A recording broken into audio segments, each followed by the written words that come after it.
I guess Boyzone has had quite a few, I won't say false starts, but a few rebirths in the last few years. We have lives away from the band now, which is very important for the balance of all of this. When it was Boyzone, it's all we had. The first time around, it's all we had. So we ate, slept, breathed this is it. Now it works because we have something else to focus on and it's healthy. I'm lucky, I feel lucky that I have the opportunity to do it. I don't want to take it for granted. I came down here and this was kind of this was the first bit of work, you know, I was to do. And I was in the diary, I was very apprehensive about leaving my comfort blanket of my family and the lads and coming down here. The lads said it would be a good idea, you know, work and focus.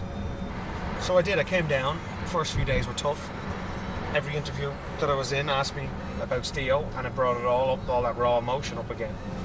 But it was like therapy, and the more I talked about it, the more I started to deal with it. Morning.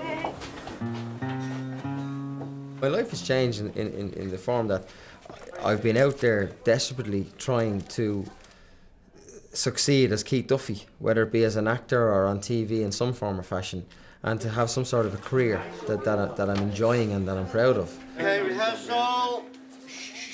Just quiet, please, for a minute. Cool.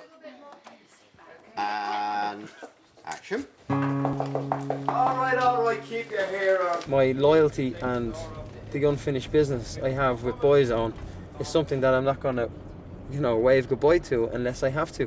We're releasing this album out of respect for Stephen because he was very much a big part of putting it together in the first place. If it never sees the light of day or people don't want to buy it and it's not successful, so be it. We've all got our own individual projects going on that we'll just have to go back and do. To be bold enough to think that Boyzone could actually get back in the form that it was before, meaning that we're busy promoting in Europe, in England, in the UK, whatever, Australia, and that we go on tour again and do all that. That's something that I dare not dream of right now because I don't know if that's going to happen. Back to the day job.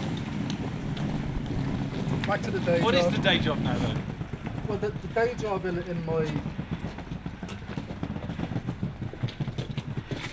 real world is music. It's always music. But at the moment, I'm the Iceman. I'm on thin ice. Dancing on ice on a personal level acted as a great distraction from the emotional impact after Stephen's death. It allowed me to be highly focused on something else. But it seems everybody wants to be back in Boyzone. I mean, why does Ronan want to be in Boyzone? Well, I think because we had 8 years apart, and not only personally did we realise what a wonderful thing it was to be part of Boyzone, but collectively as well, you know. I would like to think that things get so big again that there's no room for anything else while we're doing this. Right. So success is not just about success, it's about keeping the unit together. That's what it is for me. It's about being together. I enjoy their company. I enjoy being with the lads. I love it. I love it. What do you love about it? I just love the camaraderie, the friendship, brotherhood, the unit. That's us, the bubble. I'm going to go over here now to Jap Speed headquarters where the race car's been built. And all going well, she's probably the most powerful and quickest drift car in the world. And that's a lot to say. It didn't matter what race car I got in or what street I walked. I was that guy from Boyzone. I was Shane Lynch from Boyzone. What's these cables you're running now? Fuel line. These are fuel lines. Yeah. Now coming back, a lot of me wants to make amends on the past. Boyzone years, 93 to 2000. Is that all custom made as well? Yeah, it's been custom. And a lot of me, it's a part of my life. It's a part of who I am. In fact, it is who I am. Forget a part of, it actually is who I am. As soon as we all, you know, wind down our individual things at the top of this year, we'll all be ready, 200% ready to make this work. Boys in the band, you know,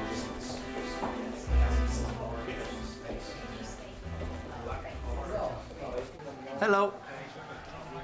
I'm very well, thank you. I'm not doing anything else solo for a year anyway, at least. You know, you're in anticipation of what's going to happen, you know. Take care. God bless. Bye bye. Thank you. No problem. How do you feel about Mikey doing all this amazing We're all stuff really on the ice? pissed off. I think one of the main questions we're all kind of being asked at the moment as well is, are we going to follow in his footsteps, kind of thing. But in fairness, you can only follow was it gonna be my next if. question. Oh, there you go. You can only follow it if you thought you could beat it, and I don't think any of us could do a better job than what he's done. So, you know. Plus, the footsteps he's leaving are very confusing because I like big straight lines. We're so mad to see the five of us. We're not like any other boy band. You know, I've watched them all. I've been involved in Westlife. I know what other bands are like. We are a heart crash. That's why it's so colourful and mad, though. Lovely to see you again.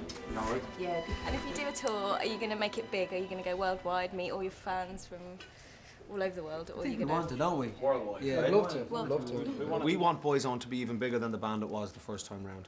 We're huge at that time, though. We don't go bites. You told me to lose loads of weight. I did. Now you're saying you want to be big. That would be nice. That would be nice. We still laugh now, and we still, you know, we find fun in things that we do. But for me, Theo and I had this sense of humour that it's just, you know, it's just gone. It's just gone now. There seems to be a language there that only a few people know. Yeah, and it's hard for me because it's just gone, really. You know, Theo and I, you know, me and the boys, we all have our little bubble and we all have our sense of humour. But you know, Theo and I had another one, like another part of it, which was, it's just gone. I don't have anyone I share that with, other than him. And we laughed. We belly laughed every day. You know, we were two peas in a pod, Theo and I, like that. And when we get into the realms of Boyzone, it's an escapism, and our energy, our bond, our commitment, everything about it is our own little world we live in. And it's always been bulletproof. And I think for the first time, that dream world and dream state has been penetrated. The commitment that the boys in Boyzone have together is a bubble of security. We feel secure when we're together. We feel that nobody else understands our emotions, whether it's high emotions because we've succeeded in achieving something, or if it's a low emotion. You know, the worst one ever was obviously the loss of Stephen. You know, we feel the same emotions, whether it's high or low, and we have each other to be able to understand that. What we went through together, and what we continue now to go through together, nobody really gets, nobody understands unless you're in the bubble, and it's a bubble. Sorry man, how you doing? All right. I'm good, yeah. Sorry, Are you man. all right? Big thing coming up in the beginning of March. Yeah, did you find that losing Stevens brought you even closer as four men? I don't think we're out to impress anyone anymore we're all by grown being up. hard men or being any. You know, we're grown ups. We have children. We have wives. And at the end of the day, if I'm sad or something, you know, I'll cry in front of a man. I don't mind, you know. One of the reasons why on the press day we were continuously talking and reflecting back on Stephen is because we were so quiet and silent amongst the period of time when he passed. So a lot of people are still trying to get their teeth into us as four individuals and how we're feeling. Every single one of the journalists, regardless of the type of interview they were kind of holding, all asked me about Stephen. And it would have been an easy way to go, I don't want to talk about it.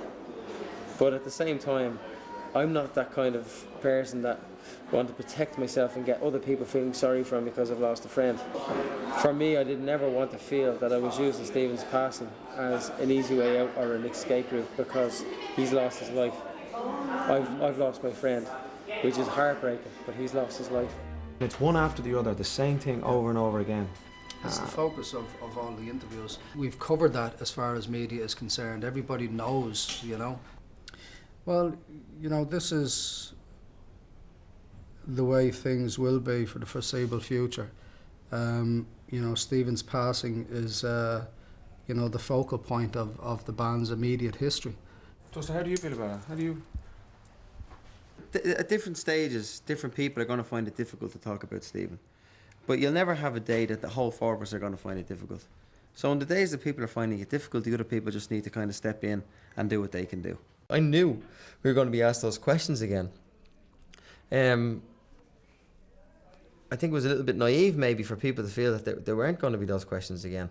But, you know, it is what it is. And everybody, although we're dealing with this together, we're also dealing with it our own individual ways. And that's different. I thought we were through that and that it was we're going to move forward now and try and... Obviously, you can't avoid the fact that Steele's gone and we say, yeah, it felt weird this morning. You know, we always knew it was going to be weird. But it's like, straight back, so how was it at the funeral? How was it? Like, I mean, no, I'm not talking about that again. Yeah. Anyway, what are we doing?